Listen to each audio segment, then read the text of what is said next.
Okay, right. I was also asked to talk a little bit about relapse prevention. Now, again, if you turn to the next page, which is page 38, okay, relapse prevention. Again, for me, I'm going to be brutally honest. My experience, from what I've seen, and again, I'm not professing that it's correct or my opinions or views are correct. They're just my opinions. But actually, it's very hard to maintain recovery. Again, because we revert back to type, and it's behaviours that then lead you back to addiction. So again, there's a lot of stuff I have to do on a daily basis to see where I'm at. Okay, so there's some questions here, and again, like these are sort of like warning signs. Okay, what is normal for me? If I recognise what's normal for me, how am I on a good, well-balanced day? How am I? Am I happy? Am I stressed? Am I generally quiet? Do you know what I mean? What's me on a good day? If I wanted to turn up today, how would I, if I was turning up all stressing and I had an argument and all that stuff, then, do you know what I mean? I would know that actually I'm in a dangerous position because I would probably carry that through the day. So again, what is normal for me? When am I happy?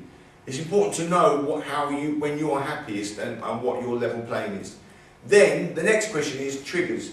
And again, do you know, I hate, as much as this is for addicts and family members, for me this is about life as well, because it might not be that your triggers, what triggers you off and what you don't like, means you go off and have a drink and drink to oblivion or go off and use.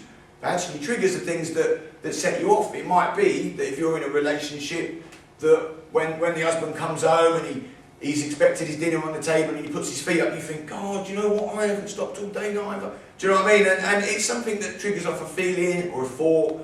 And do you know what? Bless my mum. I talk about my mum quite openly.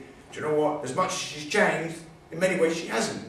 You can't walk in. If you walk in with your shoes on, she's ready to make sure you don't step on her carpet with your shoes on, even if you've wiped them. Do you know what I mean? And she gets very... And there's little things that set her off. So, again, she's aware of them. Bless her. She just seems to carry on regardless, but I'm aware of her triggers. Once I'm aware of somebody's triggers, I can then sort of help them. And that's how it works in the groups. Again, if you can be honest about what my triggers are, I can then tell my family members, my friends, look, if you see me, for instance, me personally, when I'm going on the slippery slope, my behaviours change long before I think about using. Okay, throw my pen away.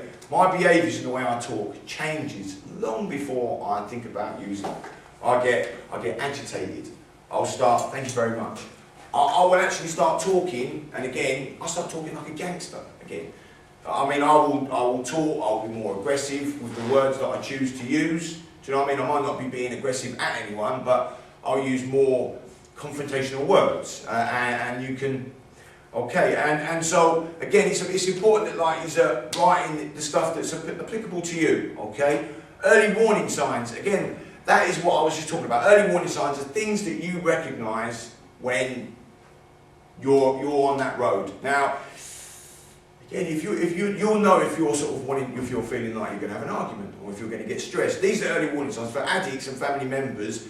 I can pretty much tell you that my partner would know if I was thinking about using, because I would get agitated long before I wanted to go and use. I would be agitated and pacing around. So they're early warning signs, and you can support someone with that. Even if you like, you're aware of it. Myself, people that know me can support me around that and actually put things in place. Okay, crisis. What are the things that put me in crisis? They're things that actually I struggle to cope with. They're things that I struggle to cope with. So again, I have to recognise what type of things put me in crisis, because that's when I'm at risk. Okay, getting back on track. Again, do you know what? This one's a really hard one. And again, do you know, getting back on track. How do I get back on track?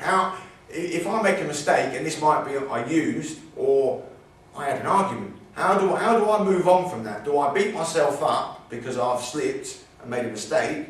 Because that's what addicts do. Once we make a mistake, we go just run with it again.